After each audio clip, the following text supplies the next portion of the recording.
What's going on, Bucs fans? Rachel West here along with Rick Stroud and Joey Knight once again. And guys, the draft is all wrapped up. Days 1 through 3. We're all through 7 whole rounds. And day 1, the Bucs, very boring night. Day 2, had a little more action going on. Day 3, pretty busy. They made 5 draft picks, Rick. Out of those 5 guys, which ones do you think stand out the most, and who might make the most impact this coming season? Well, one of the guys that's going to make an impact, I think, right away is Jake Camarda, the punter from Georgia. And that's because if you look at Bradley Pinion last year, did not have a good season, 42.5 yards average. That was like 34th in the league. There's only 32 teams.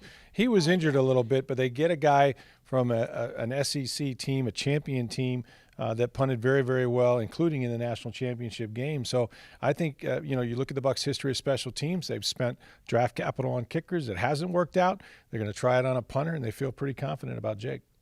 Yep, and now, Joey, coming into this draft, they had a couple of needs that they needed to address, tight ends being one of them. They got 2 of those guys today. What can they bring to that room this coming year? Well, the first tight end they drafted, Cade Otton, in the 4th round.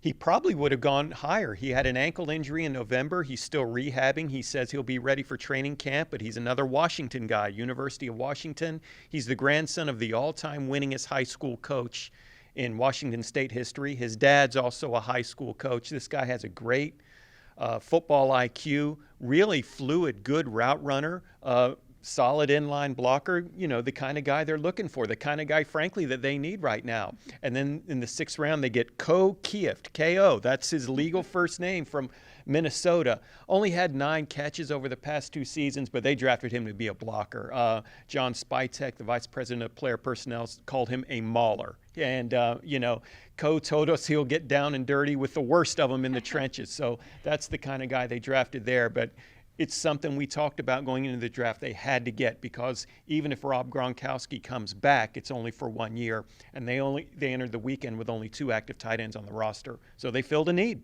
They definitely did that. Both of those guys also were former teammates of current Bucs. Right. And then they also drafted today cornerback Zion McCollum, who didn't go to the same college as a current Buc, but he went to the same high school as Mike Evans, Rick. He did, in Galveston, Texas. He sure did. McCollum is just a guy that can fly. It was interesting because he was told, I think at the Senior Bowl or one of the maybe the Combine, that, hey, if you run a 4.40, we'll draft you. Well, he ran below that. He ran a 4.35 or thereabouts. One of the fastest guys, one of the most athletic players ever to come out of the draft, 6'2". He's going to help him immediately on special teams. This guy is a twin. His brother is also in the draft, or was hoping to be drafted. So, you look at special teams. We talked about the punter earlier.